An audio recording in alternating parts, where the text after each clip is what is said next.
Good morning. Thank you for joining me for another 5 good minutes with the Word. I'm Barry Bryson, and we're continuing our study of the book of Esther, which we just introduced last time we were together. We're going to be in chapter 1 today, and we want to talk about Xerxes, Ahasuerus, and his first queen, Vashti, and talk about what happens in chapter 1 and the need for a new queen, Esther. Um, anyway, so Ahasuerus, Xerxes, they're the same person, and both one is a Greek and one is a Hebrew attempt to pronounce something like Sharkashes or something like that in the Babylonian tongue is a very famous historical figure that we know. The Persian Empire at this time was one of the largest empires ever to be on the planet, certainly the largest up to that point, and that's the way the book begins. Took place in the days of Ahasuerus, the Ahasuerus who reigned from India to Ethiopia over 127 provinces. This is, of course, the Xerxes we know from history. He had these events take place in around the year 486, 485 BC, after he has come home from his failed campaign into Greece. And the Greeks, this loose affiliation of city-states, had repulsed the Persians for a second time, and it was in this campaign that the famous Battle of Thermopylae, the battle of the 300 Spartans stood in the pass and kept this entire 200,000 man army at bay.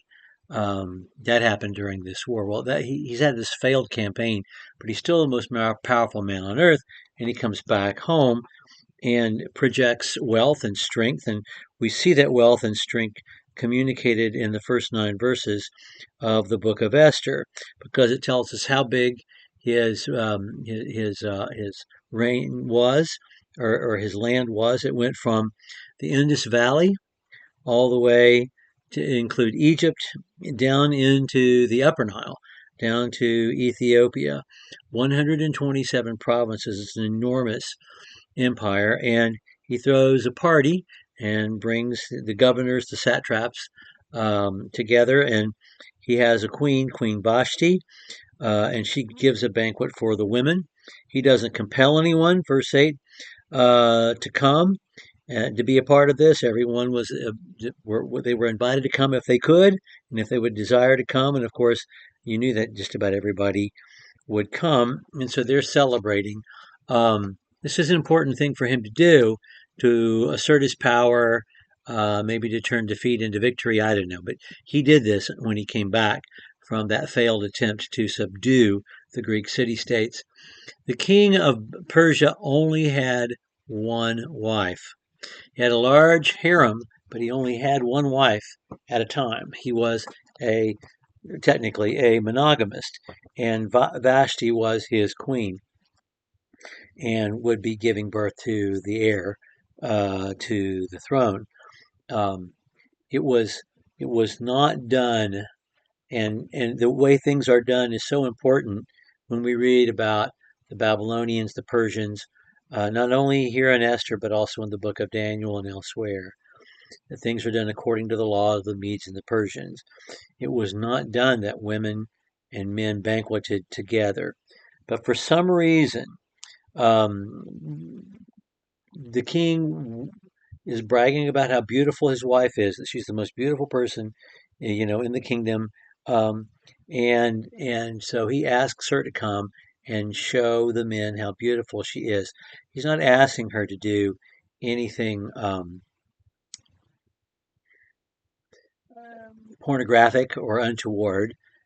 He's asking her to unveil herself, to show her face, so they can see how beautiful she is. And of course, she refuses to do this, and he rejects her as being queen.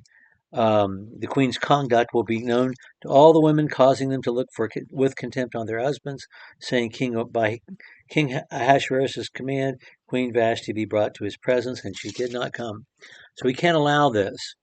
And so he demotes her and sends her down to the harem, and now the search is on for a new queen.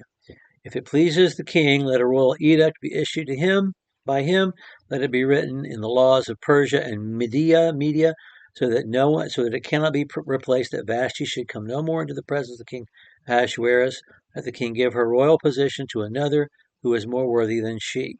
So he sends letters, verse 22, to all the provinces, to each province according to its script, to every people according to their language, and every man should be the master in his own house, the one who speaks in the language of his own people. So he's saying, I'm making an example of my wife, and I'm publishing this in all the languages of the people of my realm, that the man is the head of the household, and what he says goes.